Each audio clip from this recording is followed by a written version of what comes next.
Bonjour à toutes et à tous. Les différentes manifestations des Gilets jaunes qui ont eu lieu ce samedi 8 décembre 2018 ont été encore une fois un véritable événement. Je tiens à saluer en particulier la manifestation des Gilets jaunes qui a eu lieu à Quimper et qui s'est déroulée dans une atmosphère bon enfant et sans aucun débordement. Je tiens à saluer l'initiative des maires des petites communes rurales qui ont ouvert leur mairie pour accueillir les doléances des Gilets jaunes.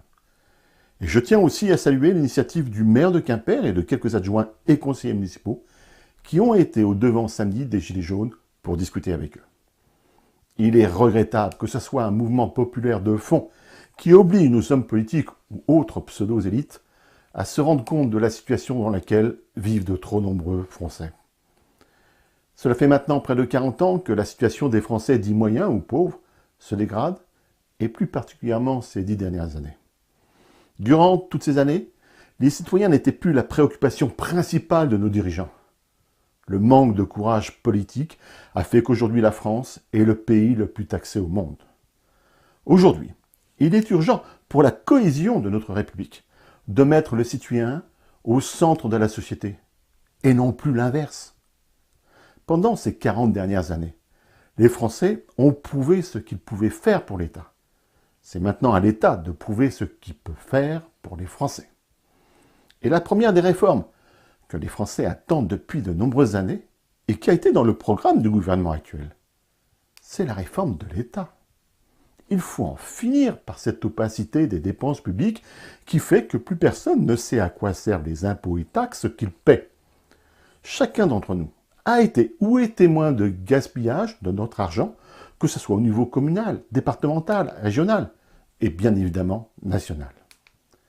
C'est aujourd'hui à l'État de nous montrer l'exemple.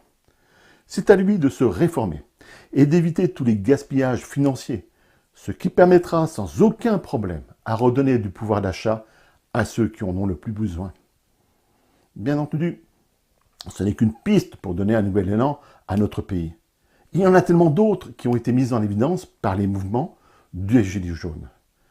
Et je saisis la balle au bond la proposition du gouvernement d'ouvrir une grande concertation nationale.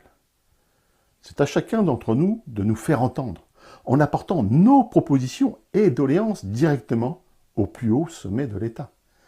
Et ceci, sans avoir à passer par quelques partis politiques, syndicats ou autres parlementaires qui ont prouvé leur inefficacité durant ces derniers mois et ces dernières années. C'est à chacun d'entre nous de construire une véritable démocratie participative. C'est pourquoi je mets à la disposition de chacun d'entre vous, ceci sans aucun leadership, 2 outils Internet, afin de discuter et d'élaborer ensemble de ce que nous souhaitons pour notre avenir et surtout l'avenir de nos enfants. Premièrement, j'ai ouvert sur mon blog un cahier de doléances et de propositions. Chacun peut y mettre librement ses demandes. Toutes les doléances seront collectées et retransmises directement à chacun des élus ou parlementaires appropriés. Deuxièmement, j'ai créé un groupe Facebook qui compte aujourd'hui plus de 2200 membres et qui va permettre à chacun d'y apporter ses réflexions. Et ceci dans le seul but d'être une force de proposition pour construire une démocratie participative dont nous avons tellement besoin. C'est une petite contribution que je souhaite apporter à chacun. Discutons, réfléchissons et agissons ensemble maintenant pour notre avenir. Ne laissons plus les technocrates décider pour nous.